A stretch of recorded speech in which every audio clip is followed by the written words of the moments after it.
Shadrach was still alive. Hannah could see him while they were still some distance from the factory.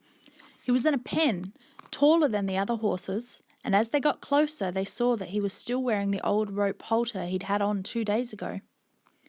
"I told you we'd get here in time," Mikey said. He did the craziest of his funny walks, kicking his legs, flapping his arms and yelling, "Yay, yay, yay!" Sky joined in, but Hannah stood there, looking at Shadrach and quietly singing inside herself. He was safe. The spirit of Hannibal Megasaurus had indeed protected him. The Wuff Stuff factory appeared to be made up of 2 concrete and iron sheds, one much bigger than the other, with several wooden pens at the back. Crowded into 2 of the pens were about 20 horses, and although some of them were restless, most stood like Shadrach, quite still, heads down, tails flicking at the clouds of flies. The bus driver was right. There was no escaping the smell of the place, and it grew worse as they came closer, a strong odour made up of blood, manure, offal, the gases of decay. When they crossed the road and stood outside the factory, they saw where the stench was coming from, an open drain the size of a small swimming pool. The drain had a thick greenish crust on the surface which was alive with maggots. Above it, a thick swarm of flies filled the air with a droning noise. The next thing Hannah noticed was that the crowded horses had no water, no food, no kind of shelter. She suspected that Shadrach had been in that dirty pen for at least 24 hours. "It's worse than I imagined." Sky was chanting, "Ink, pink, pen and ink. I smell a great big stink," and throwing stones at the pond. "Shadrach," called Hannah across the rails of pens. "Shadrach!" He lifted his head with a quick, eager whinny, and Hannah would have climbed through the pens to get to him, but Mikey was already walking around the front of the building. She followed him. "I suppose this is the way in," Mikey said. "I wonder where everyone is." There was no sign with the name of the factory on it, and nothing to tell them where the office was. At the back of the smaller shed, they found some open windows and a red-painted door slightly ajar. The colour of blood, Hannah thought. As they knocked on the door, they peered through the windows and saw the desk, papers, telephone, a calendar with a sports car on it, a cup half filled with coffee. Mikey knocked again and Hannah called out, "Is anyone there?" No one answered. They pushed the door open. It did appear to be an office, and behind it, through an open doorway, they saw a warehouse which was also deserted. To one side there was a loading bay with a large truck half stacked with cartons and a forklift loader beside it. More cartons were piled up against the walls of the warehouse. Each box had a picture of a Wuff Stuff can on every side. Mikey whistled. "I wonder how many poor old horses in this lot." "Hundreds," said Sky. "Thousands and millions and zillions." "Maybe everyone's gone home for lunch," said Hannah. "They'd have to go home," Mikey said. "Imagine eating lunch in this pong." At the far end of the warehouse there was an entrance to the next building.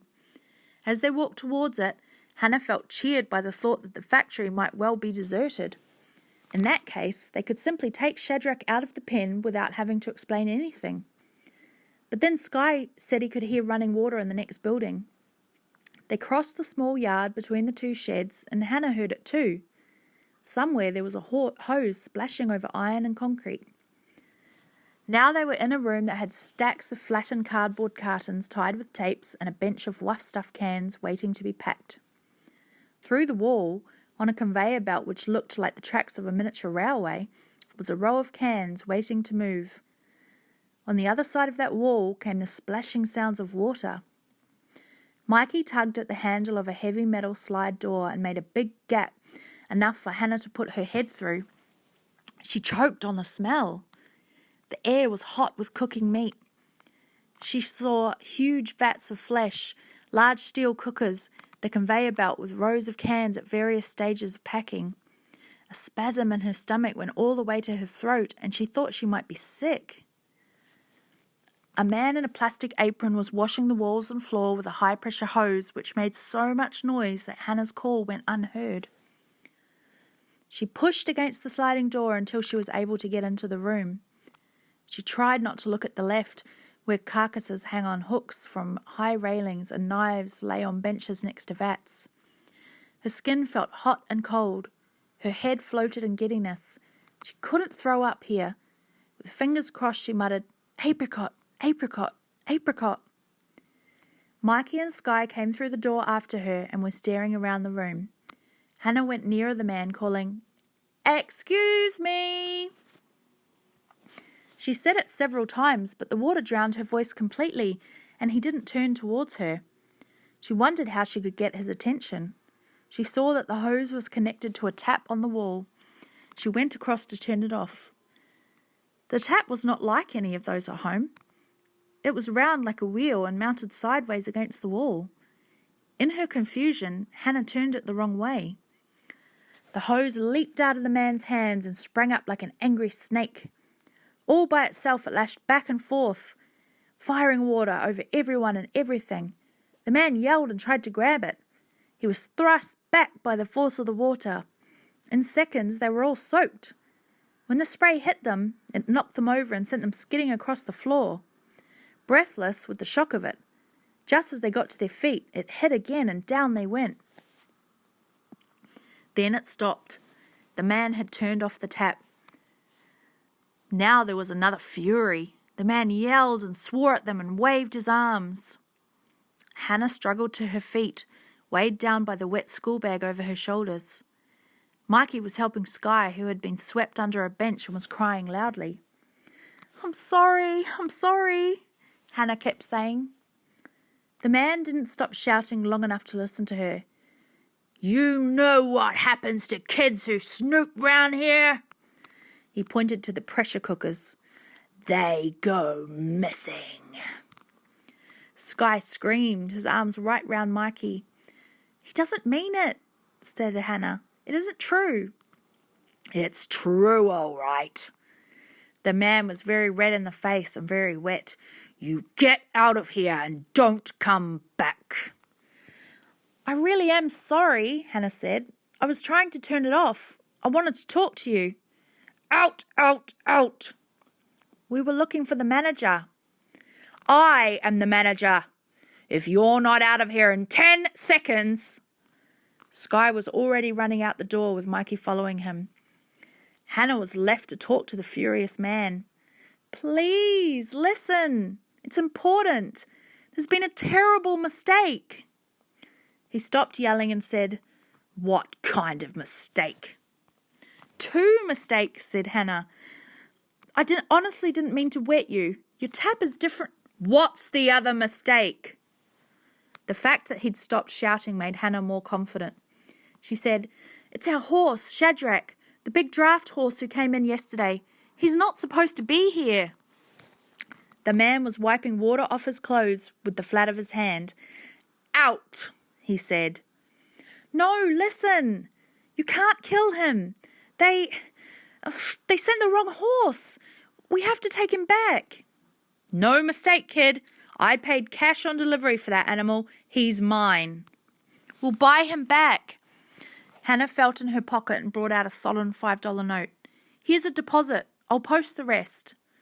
She saw him getting angry again and she said quickly, Joe and Sophie, that's my father and mother, they said we couldn't go home without him. Did they now?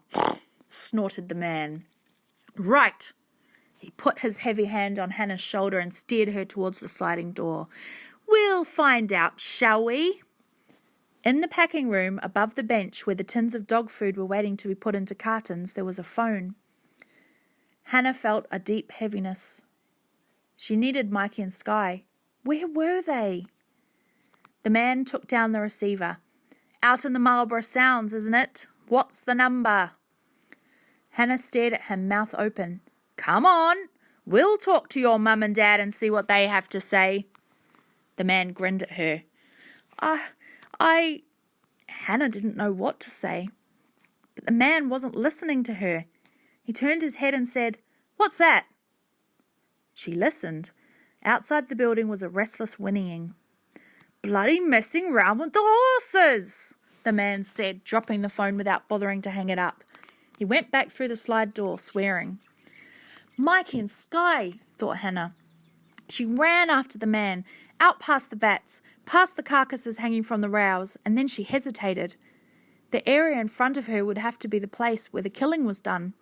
The floors and walls were splattered with blood, and there were some horse hides hanging over a rail. She ran on. At the end of an open doorway was the man standing there, relaxed now, leaning against the doorframe, his thumbs hooked in the pockets of his jeans. Hannah went on until she could see beyond him.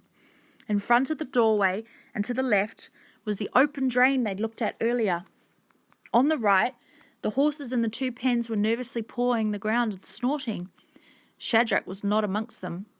He was on the other side of the railings, being led away by Mikey. Sky was closing the pen gate after them. Neither Mikey nor Sky knew the man was watching them, nor did the man speak. He stood back in the shadow of the doorway, smiling to himself. He let Mikey and Sky take Shadrach right round the pens. Then, when they were close to the doorway, he stepped out and said, "I'll take that." Mikey dropped Shadrach's rope. He and Sky walked slowly backwards. The man grinned at them as he picked up the rope. "Killing starts this afternoon," he said. "Thanks for bringing this one to me. He can be first." "No!" shrieked Sky. "No, no, no, no!" "You can't kill him!" howled Hannah. "Can't I? Just you stay around and watch." The man moved back towards the door which led to the killing area, and Shadrach meekly followed him. Hannah took a deep breath. She bellowed, "Bow down, Shadrach!" The man hesitated, and Shadrach tossed his head. "Bow down!" Hannah yelled. Sky and Mikey took up the cry. "Bow down, Shadrach! Bow down, Shadrach!" The old horse snorted, rocked for a moment, and then reared up on his hind legs. His ears were flat, his lips curled back, and his great hairy hooves flailed at the air close to the manager's head. The man got a fright and put up his hands to protect himself. At the same time, he ducked back. His foot slipped at the edge of the drain. In the next instant, there was a splash. The Wuff Stuff manager went down through the foul crust, sending up flies and a terrible stench. Shadrach came down again on 4 legs as the Wuff Stuff man struggled to his feet in the pond. Hannah giggled from sheer nervousness. The factory manager was covered in a thick green and brown slime. If anyone needed a pressure hose, it was he. He looked like something from a horror movie, and the smell was awful. Each time he tried to climb out of the drain, he slipped back again. Hannah didn't know what to do.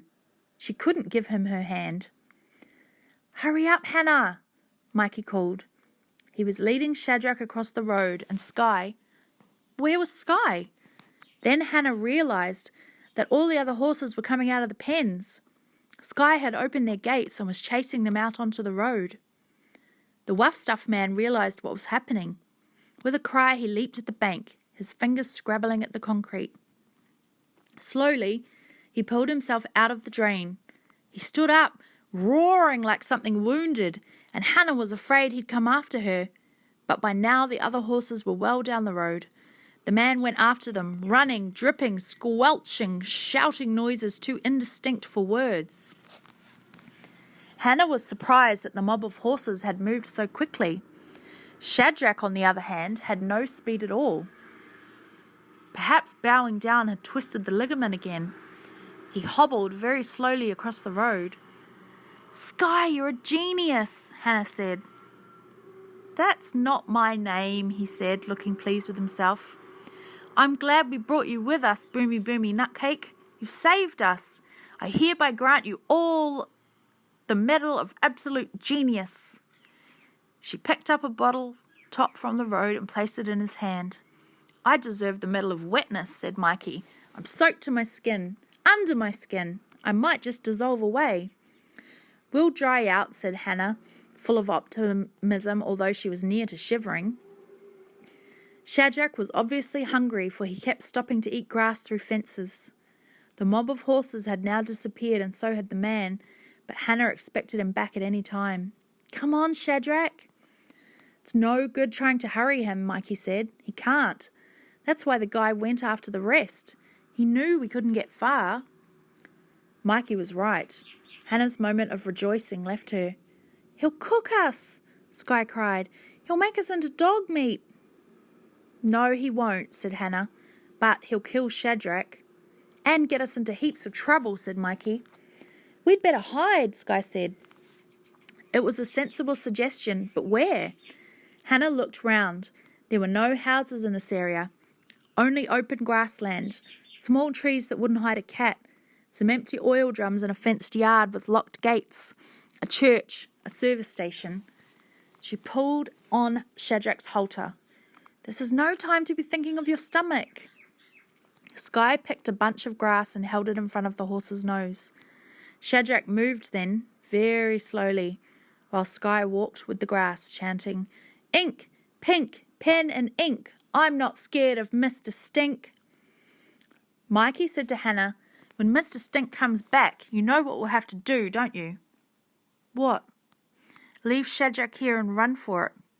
No, cried Hannah, a sudden pain inside her. We're not leaving him. She crossed her fingers. We'll find a place to hide. But there isn't a place, Mikey insisted. Think hard, said Hannah. Think very hard and we'll find one.